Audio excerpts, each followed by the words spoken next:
Well, thank you very much, Mark. That was very generous, and I want to thank you for the invitation to be here, and for so many of you coming along today at short notice. Can I also acknowledge the Indigenous owners of the land on which we meet, and acknowledge their elders past, present and emerging? Can I also acknowledge any veterans, anyone who's serving in our Defence Forces who may be here today, as I always do, and just simply say thank you. We would not have the country that we have today were it not for the gift that you gave us of our freedom. And it's always important to remember that each and every day. I love Australians. We all do, I would hope. I'm sure we do.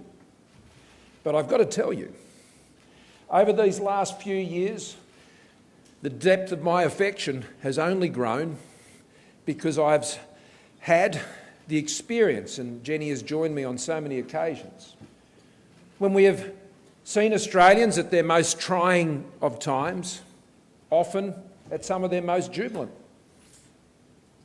But it has been through these times that I have seen what I have always known: the depth of character, the depth of resilience, the strength, the compassion, the kindness of heart, the resilience, which truly makes Australia the best country in the world to live. It's not just because it's a beautiful place. It's not just because of the wealth and resource that we have here. The truth of the matter is Australia is such an amazing country because Australians live here. And our shared experience, whether it be from our Indigenous Australians over tens of thousands of years, or the many waves of migrants that have come to Australia since, there's a commonality in our story, and it is one of determination. It is one that is underpinned by important values that gives me great confidence about Australia's future. And as we go into this election, there's always a choice. There's always a choice. And the choice at this election boils down to many things. I've spoken often about the strength of the economy and who can best manage that economy going forward, who can manage money, and I'll talk more about that today. But when you peel it back a bit and you think about the last few years we've been through, I think there's a bigger choice. There really is two different views. The Liberals and Nationals believe in the power of Australians. The Labor Party believes in the power of government. Now, this came across very clearly to me in that last debate that we had on Channel 7, when I talked about the power of a strong economy driven by the entrepreneurship and enterprise of Australians represented in this very room today. And the alternative spoke about the power of government. And what I thought I'd do today is just share with you how this strong belief we have as Liberals and Nationals in the power of Australians, and Australians being at the centre, in the driver's seat of our future matters, how it affected our decisions as we sought to support Australians through the biggest challenge and crisis we've seen, probably 70 years, how we meet the challenges that are ahead, secure the opportunities that are there, and what the dividend of that approach is for Australians. In doing so, I also want to acknowledge Greg Hunt, who's here with me today. All of my other colleagues are on pre-poll, particularly our dear friend Josh Frydenberg. And I want to thank everybody for their support of Josh at this election. Greg and I go back quite a way, and we have never had a finer health minister, and I believe he's the finest Australia has ever had.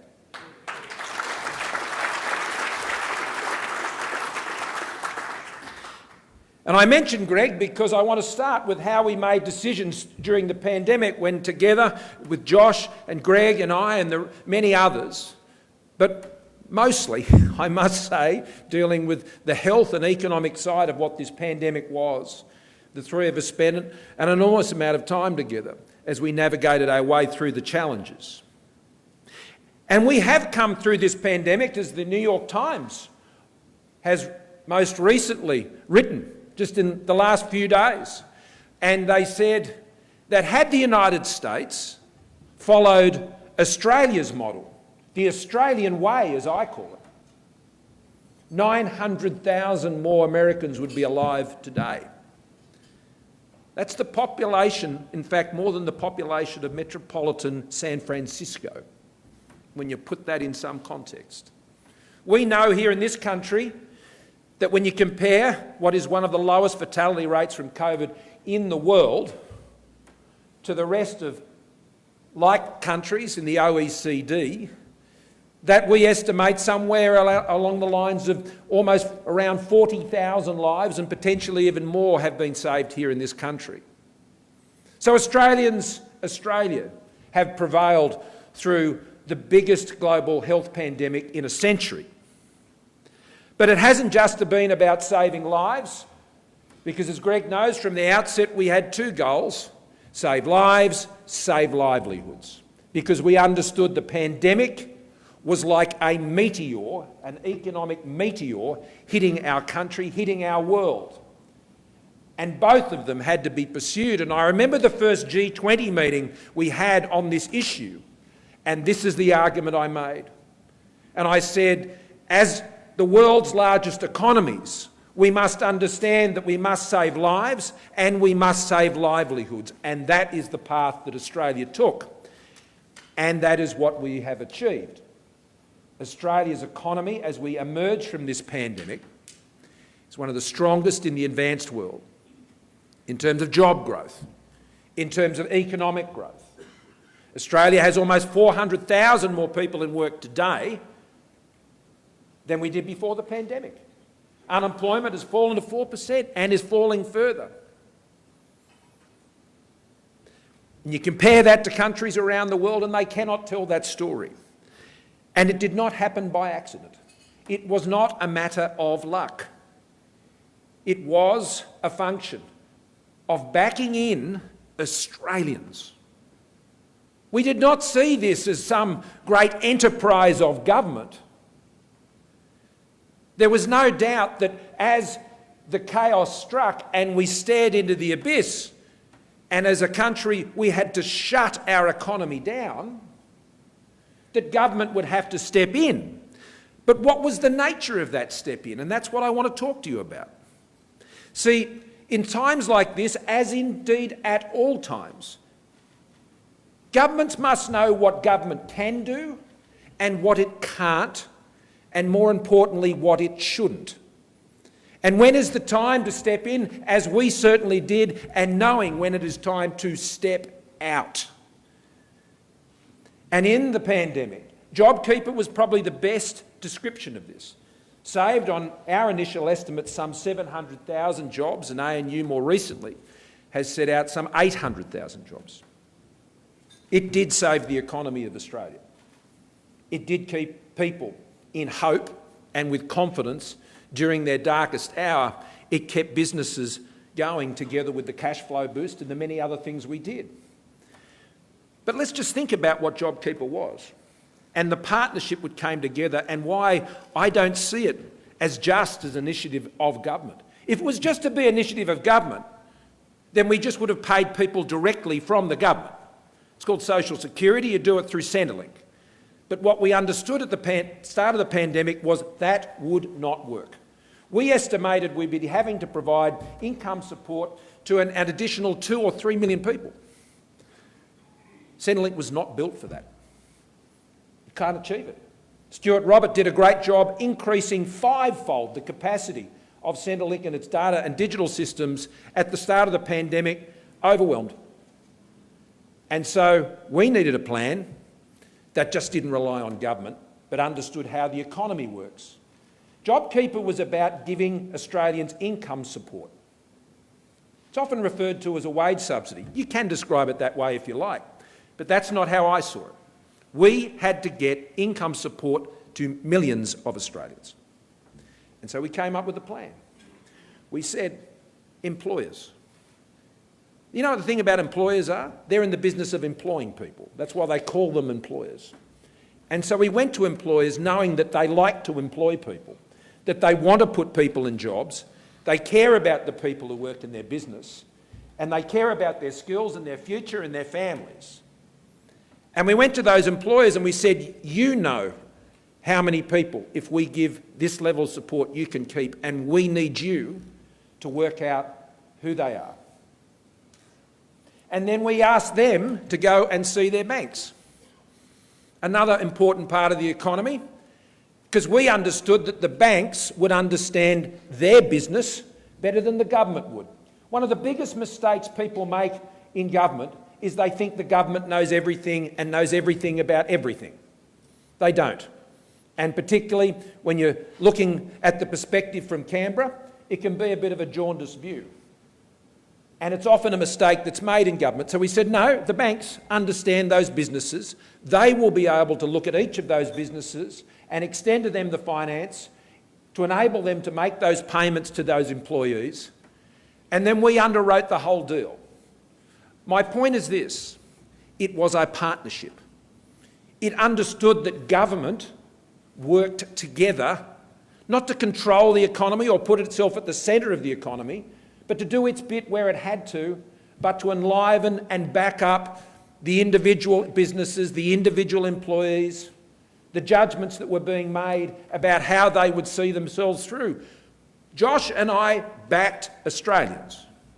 That's the one bet we made throughout the entire pandemic. Greg did the same when it came to vaccines. We didn't say we had to pay people to get a vaccine. We told them it was good for their health and it was good for their country, and they did it. And we have one of the highest vaccination rates in the world today, because we trusted Australians and we backed Australians. And that's what JobKeeper did. The other thing we did was the instant asset write-off. And the instant asset write-off, as you know, encouraged businesses to go and invest their own money in building up their capital equipment in the midst of a recession and a pandemic. And they did. We didn't give them money. They had to go to their bank, borrow the hundreds of thousands, if not millions, or tens of thousands, to go and get that fridge or to get the coffee machine or put the new lathe in or whatever they were doing. And as I've gone around this country over the last few years, and I'll walk into a manufacturing business or a cafe or a hospitality business or whatever it might be, first thing they do is go and show me the piece of kit they bought under the instant asset write-off. And I'll ask them how much it was, and sometimes that's eye-watering. And I said, you did that in the middle of a pandemic? And they said, yeah, we did. And then they introduced me to the apprentices, where we said to them at the start of the pandemic, we'll pick up half the wage, you pick up the other, but you've got to keep them. And they said, absolutely. We have 220,000 apprentices in trade training today, the highest level since 1963, and that happened because we backed Australians to keep in their trade and to back employers to keep them in their trade. This is what happens when you believe in Australians, when you believe that they should be making the calls and we should be getting in behind them and enabling them and supporting them. And the same thing is true as we look forward into the challenges that are ahead. And we all know what they are. They're global. The big challenges that we have currently on the costs of living, we've seen oil prices increased by 50% since the start of the year. Wheat prices up by over 65% since the start of the year. This is impacting on inflation. We've seen the IMF more than double their estimates of inflation just in the last 12 months. It's one of the biggest shocks to the global economy, if not the biggest we've seen since the 1970s. And this is impacting on Australia. Today, we have seen the wage price index figures come out, which shows a 2.4% increase through the year, 0.7% for the quarter. Now that's slightly above the 10-year average. We're seeing those wages start to rise again, but the challenge is inflation. The wage rises we're seeing as a result of tightness in the labour market, unemployment falling, which has been our goal, the lowest equal level in 48 years at 4%, with the Reserve Bank expecting it to go to 3.5%, which is unimaginable 5 years ago, 2 years ago. 2 years ago in particular, when we were looking at unemployment hitting 15%. And here we are in a situation where we're about to see multi-generation lows when it comes to unemployment in this country, and that will continue to support sustainably increases in wages. But inflation is the challenge. And that's why when you're dealing with things like that, you've got to know the things you can't control. Global events, global forces, oil prices, wars in Europe, disruptions of supply chains from the pandemic, shutdowns in China. That's happening after May 21, one way or the other. That's not going to change. You know, when it's raining, you go outside, you still get wet. The election won't change whether it's raining or not when it comes to the economic pressures that Australia is facing. There will still be rain when it comes to those issues in that form, if you pick up on the analogy. But what I'm saying is there are things you can do. And under our government, since I became Prime Minister, and the investments we've been making in reliable, affordable energy and the changes to the energy market and dealing with the retail pressures on energy, we've seen electricity prices fall by 10% as a result of those changes. Private health insurance. In Labor's last period in office, they went up by 5.6%. The most recent ones, which was the lowest we've seen, wasn't it, Greg, over the course of the last decade, longer, 2 decades, 2.7%.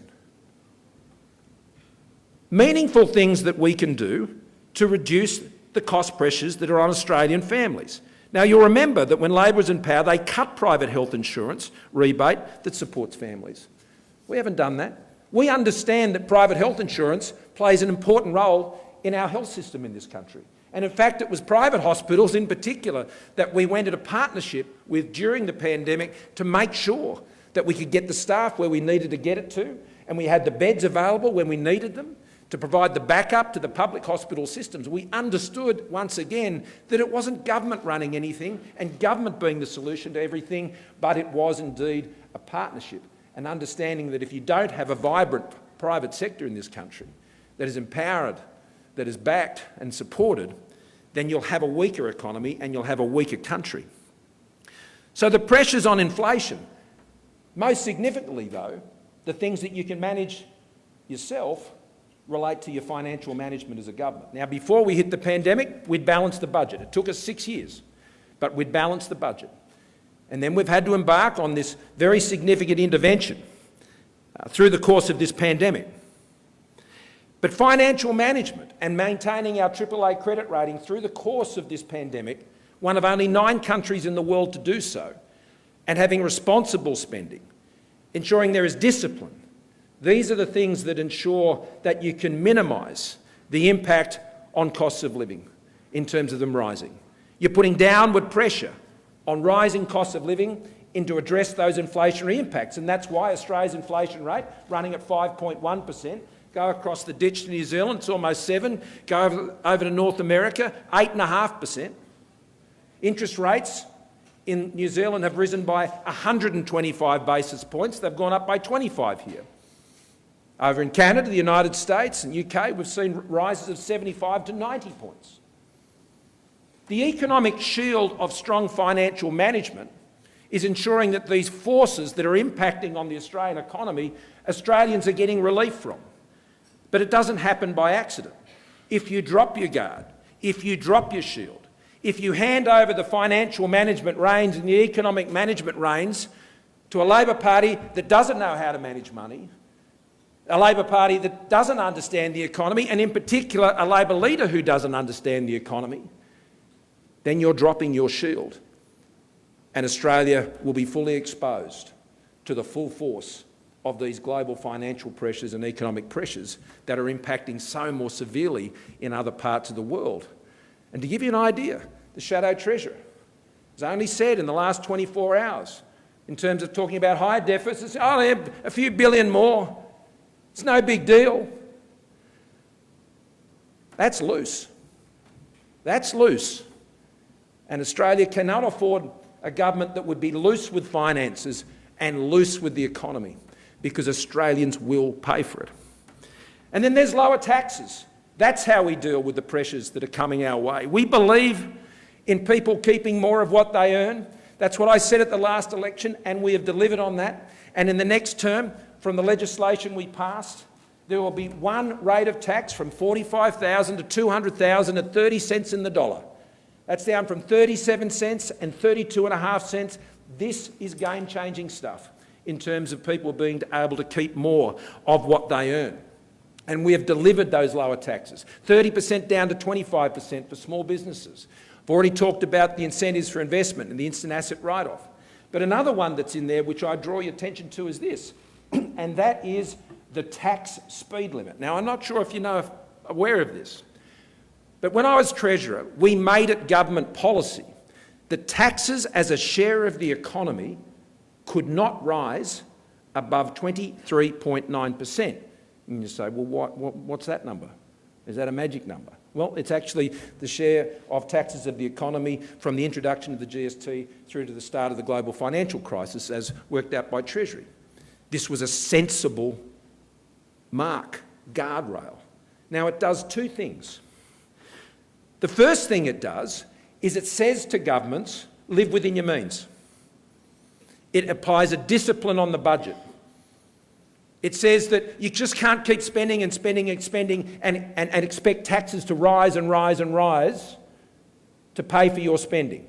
It's something I used to use as a treasurer, as Greg may remember. No, can't put up taxes to pay for these things. We've got to work out how to do the important essential services within our budget framework, which he's been able to do. I mean, we've got more PBS, 2,900 PBS medicines listed and amended on the PBS under our government. Labor had to stop putting medicines on the PBS when they were in government because they couldn't manage money. When you have these guardrails in place, that's important. The other thing is we know if taxes get too big in the economy, then it slows the economy down. People's wages don't go up as much. The economy slows down. People don't get jobs. When you take too much out of the economy as a government, then you're putting government too much in the middle of the economy. And that's why we think there should be a limit on taxes as a share of the economy. Labor have said they will abolish it. They will abolish this discipline. They will abolish this discipline which says when taxes, revenue grows because the economy is growing, you cannot let that just go on forever. You've got to provide more back to the Australian people. They've got to know that there's a limit on how much the economy is going to be taxed. And the third area I wanted to speak about was buying a home in terms of dealing with the pressures. We all know that house prices rise because of a shortage of supply, and we need to address that issue, and in so many ways we have. And state and territory governments and local governments must be doing more to release more land and approve more dwellings to ensure that the pressure on house prices is relieved.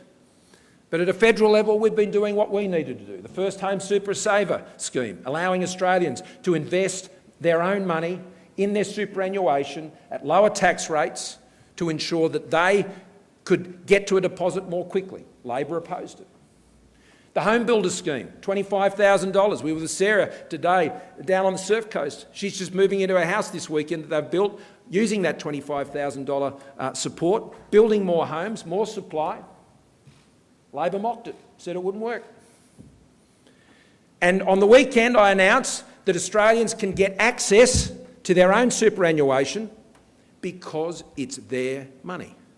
It's theirs. It doesn't belong to anyone else. They saved it. They worked for it. It's in their superannuation account. It's got their name on it, nobody else's. And what we've done with this is to help young people in particular, but it can be someone of any age going for a first home, and we've said this will help you have a bigger deposit. And so having a bigger deposit means that you can have lower interest payments on your mortgage and you can get into this market. You can get into this market and you can get your start. Because once you get your start, you're paying off your mortgage and you're on your way. And we want more Australians to be on their way. And down the track, when they sell their place or if they choose to refinance at some point, that's not a trigger by the way, but they may choose at that point to put it all back into their superannuation. When they sell the house, they have to put it all back into their superannuation with the capital gain. So it both preserves their superannuation savings. So when they get to retirement, they'll be going into retirement owning a home, not renting. And that is one of the most important things. One of the most important things when people go into retirement that they own their own home. And so our policy is doing both of these things, and the Labor Party opposes it because they don't think your superannuation is your money, they think it's someone else's. It's owned by the union funds. And the Labor Party will never let you use your own money in your superannuation savings to help you or your kids buy a home. They will never let you do it. You'll only be able to do that if on Saturday you vote for the Liberal and Nationals candidates and members in your electorate. That is the only way you're going to get that start. And if you want that start, vote for those candidates and vote for those members, because that's going to give you a go. That's something to vote for. I've given you some reasons to vote against them, the Labor Party. This is a reason, and a strong one, to ensure you vote for the Liberal and National candidates this weekend. There are many other issues that I could speak to today, but I won't delay our lunch. I will say, though, that our economic plan is working because I know Australians are working. There are more Australians in work today than any other time in our history. We're investing in the infrastructure and skills that Australia needs as part of our plan to ensure we get to the next level and secure the opportunities that are ahead. We're investing in the infrastructure. And in particular, I mentioned the Beveridge Intermodal Freight Hub up there in Beveridge. Labor Party won't support it. We will. $1.6 billion. It's the link to the Inland Rail, which deals with the freight task and the freight challenge of our country that we're so committed to. There are many more. Melbourne Airport Rail Link, many more projects. But we're investing in those skills and infrastructure. We're investing in the advanced manufacturing capabilities of this country, which will see mRNA vaccines made here, first place in the Southern Hemisphere, in Victoria, in Melbourne. Backing that in, along with investments in other manufacturing industries and food and beverage and space and defence industry, which we started in the middle of the pandemic to be setting up the opportunities on the other side. But the theme and the link between all of these policies is they're not about the government. They're about you. They're an investment in you. They are a vote of confidence in you and what you want to achieve. Because at the end of the day, that's the point. Our objective as a government is to enable the aspirations of Australians. To buy that home, to raise their family, to save for their retirement, to run their own business, to have their own choices. You know, during the course of this pandemic, we've learned a lot about the power of government, and I think we're over it. And we want to put that in the rear vision mirror. We're putting this pandemic behind us, and all the intervention of government in our lives that came with that. There are some who see that as an invitation to keep the role of government at that level in your lives. I've seen it in other left-wing governments in other places of the world. They see it as a reason to keep government at the centre. Our government doesn't believe that. We know when to step in, and we did, to support Australians get through one of the most difficult times in Australia's history. But we also know when to step back and allow Australians to take the reins of their lives again, and for businesses to take the reins of the economy, and to ensure that we power ahead in the future. Because when you do that, that's when you can pay for Medicare, that's when you can pay for the National Disability Insurance Scheme, that's when you can pay $22 billion to develop the technologies that enable us to deal with climate change and reach net zero by 2050. That's when you can do that. Because as I've said at the start of this campaign, a strong economy means a stronger future. And this election is a choice between those who know how to run a strong economy or there being a weaker one. The certainty that comes with what you know about the strength of our government and our economic plan that will take us forward, or the uncertainty of what we don't know.